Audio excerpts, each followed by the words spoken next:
When Samuel caught his wife in a web of lies that reached all the way to the top of his company, he didn't just confront her, he exposed everything. What followed was a scandal so explosive, it would leave their entire social circle in ruins. With every email sent, another marriage fell apart, and Samuel couldn't help but feel a twisted sense of satisfaction as he imagined the chaos he was orchestrating.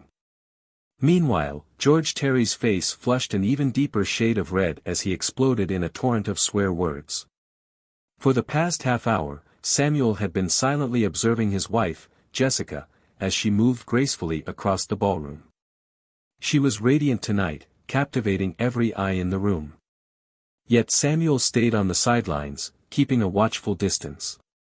Midnight drew near, and Jessica remained the center of attention, surrounded by a group of wealthy, self-satisfied colleagues from his workplace. Among them was her arrogant boss, a man whose affluence was inherited rather than earned. They hovered around her, showering her with insincere compliments, their praise dripping with condescension as if she were some rare, prized jewel. This wasn't a new scenario. Over the past 2 years, Samuel had seen this performance unfold at every New Year's Eve event his company held. Initially, he had written it off as nothing more than Jessica having a little too much champagne. He let it slide the first year. But by the second year, the exaggerated displays of admiration and her closeness to these men became harder to ignore. The bitter feelings stirred inside him had been festering ever since, leading him to finally take a stand in subtle, calculated ways. As Samuel stood there, silently fuming, a gentle tug on his coat brought him back to the present. He turned and found Dora, Jessica's closest friend and trusted confidant at work, standing before him. "Happy New Year, Samuel," she greeted warmly, offering her cheek for a kiss. He gave her a brief, distant peck and then stepped back, meeting her gaze. Dora's brown eyes were usually calm and confident, often carrying the air of a woman accustomed to wealth and privilege. Her socialite demeanor was a mix of grace and quiet superiority. Yet tonight, Samuel noticed something different. There was a look of concern, maybe even pity, etched into her expression. "Samuel, don't worry," Dora said gently. "It's just a tradition, a harmless exchange of New Year's kisses. Jessica will be back at your side soon, ready to remind you how much she loves you." Samuel's jaw tightened. He didn't feel reassured. Sensing his unease, Dora pressed on. "Look, I know Jessica can be lively and spontaneous, but her feelings for you are real. You two are opposites in many ways, you're thoughtful and introspective, while she's full of energy and thrives on being around people. But it's that contrast that draws her to you." Samuel shook his head slowly. His voice was measured, but laced with frustration. "Okay, Dora. But let me ask you this, did she spend the entire Christmas party under the mistletoe with her colleagues, dancing the night away with the company higher-ups? And now here we are, my company's New Year's ball, and it's the same story all over again." "She's doing it again," Samuel muttered bitterly. "Dancing, exchanging kisses, but keeping her distance from my colleagues." His voice hardened, edged with sarcasm. "Interesting, isn't it? By kissing everyone here except me, she seems to be sending a message, one that questions my worth. Is this some kind of new tradition, or is this her twisted way of showing affection? And kissing George, of all people, when she knows exactly how I feel about him. A dozen times, just to make sure I notice." Dora hesitated, visibly uncomfortable. The confidence that usually radiated from her faltered. She lowered her gaze, clearly disturbed but still trying to defend her friend. "Samuel, I understand that you're upset, but you have to." He interrupted her sharply, his tone cold and final. "No, Dora, I think I understand perfectly now. After 5 years of marriage, I've finally started to get it." With that, he turned his back on her and strode purposefully to their table. There, he retrieved a briefcase he had discreetly placed earlier. He unbuttoned it with care and pulled out a beautifully wrapped gift. Without a second thought, he slid the wedding ring off his finger and tucked it beneath the decorative bow. Turning back to Dora, he handed her the package. "I'm leaving," he said calmly. "When Jessica finally tears herself away from those men, give this to her. Tell her I wish her a very happy new year. And may she enjoy all the blessings she's worked so hard to earn." Samuel began to walk away, but Dora grabbed his hand, her voice trembling with urgency. "Samuel, please, don't go. Don't leave. I'll bring her to you. She's just had too much champagne again, you should take her home." He shook his head slowly, his voice steady and unshaken. "No, Dora. I don't need to do that. She already has a room in this hotel. While I was caught up in work, she had all the time in the world to charm half the men here. You know this, you've been by her side often enough to see it for yourself. She has her car, her clothes, and everything else she could possibly need. I'm sure one of the men she's entertaining tonight will be more than willing to look after her." Dora opened her mouth to protest, but Samuel cut her off with a withering look. "Don't give me that look, Dora. You fooled me last year. That won't happen again." "I gave her an entire year to figure things out," Samuel murmured, shaking his head slightly. "Well, she's made her decision, and now, I've made mine." He took a step forward, then paused briefly to glance at Dora. "Goodbye, Dora. And honestly, it'll be a relief if I never see you again." With that final remark, he strode out of the grand ballroom. As he walked, Samuel caught sight of Nicole, the company's HR director, standing near the entrance. She nodded subtly in acknowledgement. Earlier that day, Nicole had been his rock, staying by his side while his boss and the executive clique distracted themselves with extravagant hotel arrangements. Unlike the others, Nicole had stuck around to ensure the event ran smoothly. Samuel knew the truth about his boss all too well. The man had booked a lavish hotel suite, charged to the company, where he had secretly conducted an affair with Jessica. Samuel wasn't operating on suspicion, he had hard evidence, photos, videos, enough proof to eliminate any room for denial. Nicole had her own arsenal of incriminating material, which would soon find its way to the chairman of the board. After Samuel exited, Nicole and her husband, a former American football player with an intimidating no-nonsense demeanor, made their way toward the crowd of executives surrounding Jessica. Meanwhile, Dora maneuvered through the sea of admirers vying for Jessica's attention. Eager men attempted to steal kisses from her, but Dora stayed focused, intercepting George Terry, the company's CEO, and his close companion. From a few feet away, Nicole observed the scene unfold.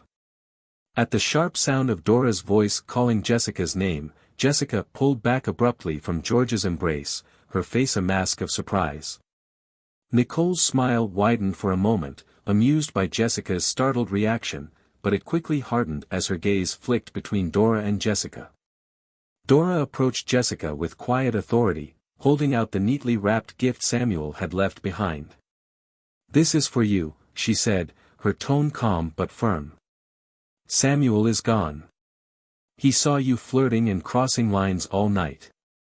When you started kissing multiple men, he decided enough was enough. He gave me this and walked out." For a moment, Jessica's face registered shock, but it quickly melted into a dismissive smile. "Oh, you know how Samuel can be," she said nonchalantly, waving a hand. "Sometimes he throws a little tantrum if I don't pay attention to him for a few minutes. I'll go home and apologize, it's no big deal. I'm not sure what to do with this, though," she added, glancing at the gift. "Even when he's upset, he still gives me things. Let's see what it is." She reached out toward the package with a casual air, seemingly oblivious to the storm she had stirred. "I don't think this is a gift," Dora said gently, watching Jessica fumble with the wrapping paper. But Jessica, ignoring her, tore into the package hurriedly. As she yanked the paper apart, something small and metallic slipped from her grasp and clattered to the floor. She froze, her face contorting in confusion as she stared at the object. What is this?" she muttered. Dora bent down, picked up the ring, and offered it back to her with a small, knowing smile. "Isn't that your husband's wedding ring?" Jessica's eyes widened, and for a moment, she simply stared at the ring as if it were a foreign object. Her fingers trembled slightly as she took it, the crumpled wrapping paper still clutched tightly in her other hand. I don't understand," she whispered, turning to Dora, whose expression remained calm but tinged with regret. "I tried to warn you," Dora murmured quietly. Determined to understand what was going on, Jessica turned back to the package. She continued unwrapping it with growing urgency, uncovering a pristine white box. A fleeting wave of relief crossed her face, and she allowed herself a small smile, thinking for a moment that maybe this was all just some elaborate misunderstanding. She gently shook the box, noticing its weight. But her unease returned as she peeled off the tape sealing its edges. When the final piece of tape came away, the box's contents spilled out onto the floor in an unsettling cascade. Glossy sheets and photographs scattered in all directions, some landing face up. Jessica gasped, her hands flying to her mouth as she dropped to her knees in a frantic effort to gather the fallen items. Several bystanders instinctively bent down to help, but as they glimpsed the images, a tense, suffocating silence fell over the room. Faces turned pale and eyes widened in shock. Jessica's breath hitched as her gaze locked on the photos, intimate, explicit pictures capturing moments she never thought anyone would see. The horror dawned on her all at once, and a sharp, piercing scream tore from her throat, shattering the silence and drawing the attention of everyone nearby. The murmurs of the gathering crowd intensified. Gasps of disbelief rippled through the ballroom as more people caught sight of the damning images. Dora's face paled, her expression contorting in disbelief and dismay. Nearby, George Terry stood frozen, his face turning ghostly white.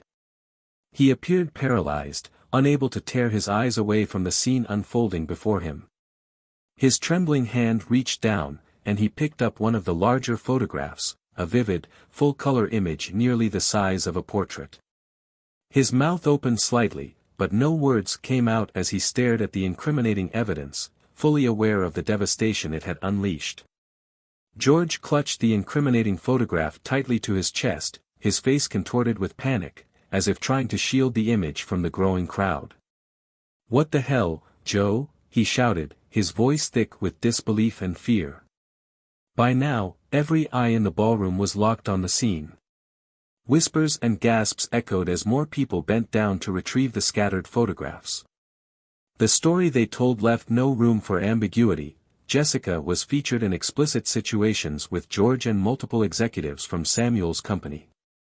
The images documented her in various compromising acts, each more brazen than the last.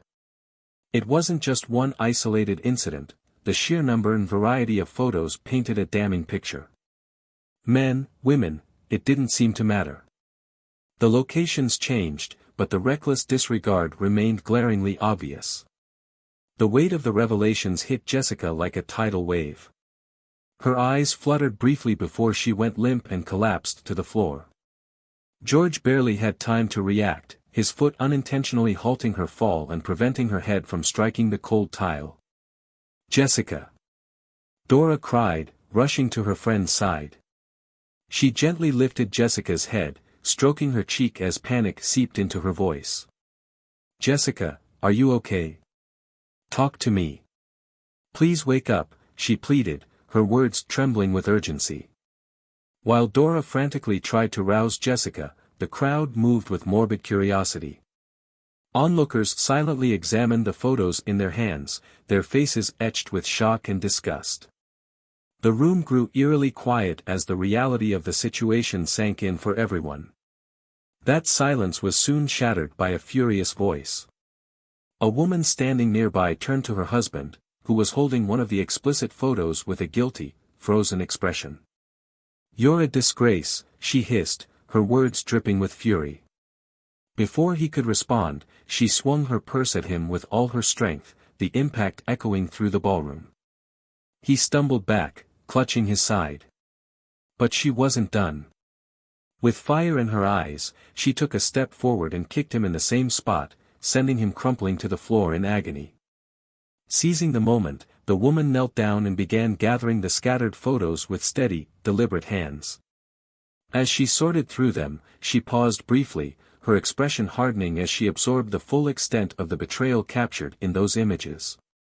Around her, more guests followed suit, their faces reflecting varying shades of horror and outrage. The woman who had struck her husband stood, raising her head to address the crowd with a sharp, commanding voice. "Ladies," she began, her tone cutting through the murmurs and gasps like a whip. "For those of us married to the esteemed management of Mr. Terry and Sons, you might want to take a closer look at these pictures." Her words carried a sly undertone, tinged with both cunning and menace. "They feature not just your husbands, but others as well," she added with a thinly veiled threat. "If you'd rather not go broke on divorce lawyer fees, feel free to contact me. Maybe we can negotiate a group rate." At once, 9 more women dropped to their knees, furiously gathering the scattered photos. As realization dawned on them, the fury in their eyes grew. The betrayed wives examined the damning evidence with increasing rage, their breaths coming out in sharp gasps as names and faces in the images became painfully clear. Meanwhile, the men who had been implicated began edging toward the exits, dread etched into their faces. They exchanged nervous glances, clearly understanding the storm that was about to consume them. In the midst of the chaos, someone noticed several flash drives mixed in with the photographs. Murmurs spread through the crowd as speculation about the drive's contents grew. What other secrets did they contain? An elderly man, impeccably dressed but visibly seething, turned on his blonde partner with blazing anger. "Don't forget the marriage contract," he shouted. This is insidious fraud." His partner, unfazed, sneered back venomously. "Liar," she spat, her eyes narrowing in disgust. "That contract means nothing, and you know it." She stepped closer, brandishing 2 compromising photos in front of his face. "I suppose this meeting meant nothing either," she hissed before shoving the images into his chest and storming off. As she waved the pictures in the air, her curses echoed through the ballroom, loud enough to draw stares from across the room. The man, now humiliated and panicking, stumbled backward before bolting for the exit. Nearby, another woman broke down completely. She collapsed into a chair, sobbing uncontrollably, clutching her chest with one hand and a photograph in the other. Her husband sat beside her, his head buried in his hands as tears streamed down his face. He rocked slightly, his quiet weeping adding another layer of grief to the room's tense atmosphere. Across the ballroom, another confrontation erupted. A trembling man, his face a mixture of shock and anger, held up one of the photos to the striking woman standing before him. His voice quivered with disbelief as he demanded answers. "So, you're attracted to both genders? Is that it?" His voice cracked as he continued. "You told me over and over that you weren't into women, that the 3 of us would never happen." The woman's face flushed bright red with embarrassment. Her lips moved silently, searching for an explanation that wouldn't come. Finally, she turned on her heel and fled the scene, her high heels clicking awkwardly against the polished floor as she stumbled out of the room. Meanwhile, in another corner of the ballroom, a woman grabbed several photos and began loudly calling out names, her voice rising above the murmurs of the scandalized crowd. With each name she shouted, heads snapped around, and the tension in the air grew suffocating. The web of betrayal unraveled faster than anyone could contain it, leaving the once glamorous ballroom steeped in outrage, heartbreak, and chaos. The woman who had grabbed the photos marched to the center of the room, her heels clicking ominously on the marble floor. She locked eyes with another woman across the ballroom, one of the faces captured in the damning photographs. The second woman froze, her expression a mixture of shock and dread, her complexion draining to a ghostly pallor. The newcomer thrust one of the photos into view, her face contorted with fury. "What do you have to say for yourself?" she demanded, her voice like ice. Before anyone could intervene, she turned to her husband with venom in her eyes. He immediately recoiled under her glare, stammering for an explanation that wouldn't come. Amidst the growing chaos, Jessica remained on the floor, her face blank as she watched the pandemonium unfold. The damning photos scattered around her seemed to blur in her vision as the enormity of the situation pressed down on her. The gasps, curses, and heated confrontations surrounding her felt like distant echoes. A well-dressed man in a sharp tuxedo approached quietly and knelt beside her. His face was calm but filled with concern. "Are you okay?" he asked softly. Jessica blinked, turning her weary eyes to him in confusion. Who are you?" she murmured faintly. "I am Adam Becker," he replied gravely, his tone both formal and solemn. "I'm a court-appointed enforcement officer. I'm here to deliver these." He extended a stack of papers toward her. Jessica stared at the documents without comprehension. Before she could utter a word, Adam continued. "These papers contain detailed evidence of your activities over the past year, including the times and locations of your encounters. Additionally, for a nominal fee, I can provide a link to a secure site where a full report is available. It may help others here determine if their own spouses were involved." His voice remained steady as he added, "For those who participated in group activities, 3, 4, or more, you may contact me for further documentation, including digital copies." A hushed wave of disbelief rippled through the room as more guests absorbed the full extent of Adam's revelation. Jessica's vision blurred as a swell of shame and grief overtook her. Throughout her privileged life, she had endured both envy and admiration. But now, neither emotion was present in the eyes around her. Instead, she saw only contempt, pity, and cold disinterest. Unable to bear the weight of their stares, Jessica collapsed into Dora's arms, burying her face in her friend's chest. Heart-wrenching sobs racked her body as she broke down completely. Meanwhile, George Terry, the CEO, attempted to regain control of the rapidly deteriorating situation. His face twisted with fury as he barked orders at his subordinates.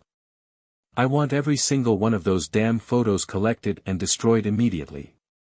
Turning to Nicole, who had remained poised amid the chaos, George growled, "By Monday, I expect a formal statement from this organization, and full damage control." Nicole gave him a cool, level look, unimpressed by his bluster. Her voice was calm but firm as she replied, "There is one more thing, Mr. Terry." After leaving the ballroom, Samuel Lord had one final meeting with the chairman of the board. The revelation he delivered struck like a thunderclap. The chairman, George Terry's father, was already well informed and had quietly accepted Samuel's resignation earlier in the day. What George hadn't known was that Samuel had already secured a lucrative new position with a rival company he had previously advised. The only remaining formality was George Terry's written consent to finalize the transition. George's face flushed deep red with fury as the weight of the situation settled on him. His company's brightest mind and greatest asset had just walked out the door, and with him went the designs and patents that accounted for over half of their sales and profits. Samuel knew that under George's short-sighted leadership, Terry and Sons was headed straight for collapse. Soon, everyone would see that the foundation of their success had rested squarely on his shoulders. Samuel, meanwhile, had already turned his thoughts to the future. His new car, a custom-built luxury SUV, sat waiting for him. It had been delivered just a day earlier, marking the symbolic start of a fresh chapter in his life.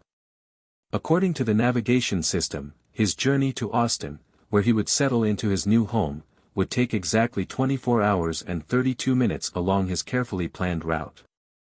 This trip wasn't just about moving, it was an opportunity for Samuel to reconnect with his rural American roots. Growing up as a country boy in Idaho, he had always found solace in the quiet charm of small-town life. Now, with his personal and professional ties severed from the chaos Jessica had created, he sought to reclaim that peace.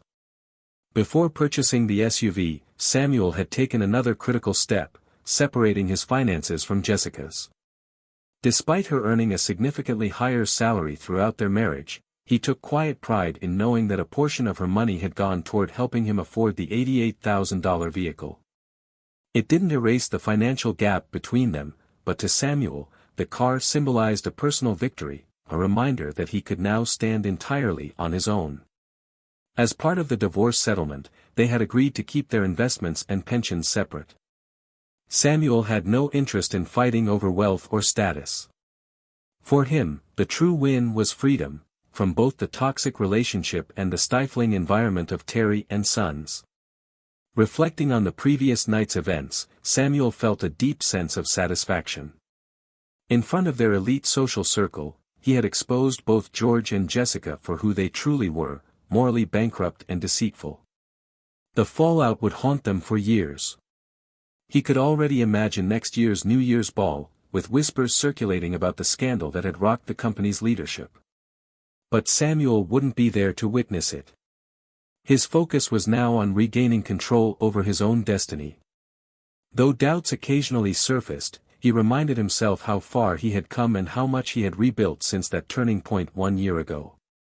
The road ahead stretched wide open before him, promising new beginnings and long overdue peace. Samuel had a plan, one designed to completely overshadow George Terry's legacy. With his new position, he aimed to lead his company to dominate the industry, leaving Terry and Sons in ruins. Nicole had already called him, practically bursting with excitement over how flawlessly the events of the previous night had unfolded. "You couldn't have orchestrated it better," she had marveled. As he drove through the countryside, Samuel reflected on everything that had led him to this point. Jessica's parents had always looked down on him. His engineering degree from the University of Michigan had seemed worthless in their eyes, insignificant compared to Jessica's prestigious liberal arts degree from Brown University. Now, he couldn't help but smile at the thought of them hearing about the scandalous disaster at the ball. Their judgmental silence would say more than any words of disapproval ever could. He inhaled deeply, letting the fresh country air fill his lungs. It was the air of freedom, freedom from Jessica's stifling control and from the toxic environment of Terry and Sons. Samuel stretched his arms briefly as he drove, allowing the quiet charm of the rural landscape to comfort him. His future was wide open, unburdened by the shadows of his past. Meanwhile, Dora and her husband, Albert, were accompanying Jessica back to her now empty home. The entire drive had been marked by silence, broken only by Jessica's occasional quiet sniffles. She had spent the ride mentally grasping for excuses and justifications, trying to brace herself for the inevitable confrontation with Samuel. But deep down, she knew her words would fail her. Every excuse she could think of sounded hollow and self-serving. In the pit of her heart, Jessica had long understood the truth she had worked so hard to deny: she had betrayed her marriage. For years, she had rationalized her behavior, convincing herself that her extramarital affairs were harmless distractions. She had built an intricate web of lies, manipulating herself and others into accepting the deceit she carried. But as she stepped into the apartment and saw the barren emptiness left in Samuel's absence, the reality hit her with crushing clarity. His belongings were gone. He was gone. And there was no turning back. The weight of her choices, the lies, the betrayals, the arrogance, collapsed on her all at once. Jessica fell to the floor, sobbing uncontrollably, cursing herself for the hubris that had led to this moment. For years, she had believed she could control everything: her image, her affairs, even Samuel's loyalty. But now, she was left with nothing but the void she had created. Tears streamed down her face as she whispered bitter regrets, each one a futile echo of what had been lost forever. The spark in their marriage had faded long ago, but until now, she hadn't fully understood just how much she had destroyed.